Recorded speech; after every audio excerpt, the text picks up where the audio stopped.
सर्वसामान्य कुटुंबामध्ये जन्माला आलेला हा सुपुत्र, परंतु समाजाच्या करता, राज्याच्या करता आपण काही केलं पाहिजे अशा प्रकारची भावना मनामध्ये घेऊन मी अनेक वर्ष त्यांना ओळखतोय.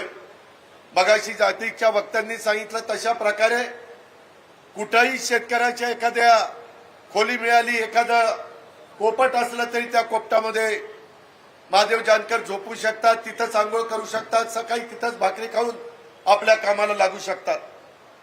देवेंद्र फडणवीसांच्या मंत्रिमंडळामध्ये मंत्री होते तरी देखील बारामतीला कधी कुठल्या गावामध्ये आल्यानंतर मला लोक सांगायची, दादा कॅबिनेट मंत्री, परंतु तिथं आमच्यामध्ये झोपतात, आमच्यामध्ये भाकरी खातात, आमच्यामध्ये चर्चा करतात आणि लोकांची सुखदुःख समजून घेण्याचा प्रयत्न करतात.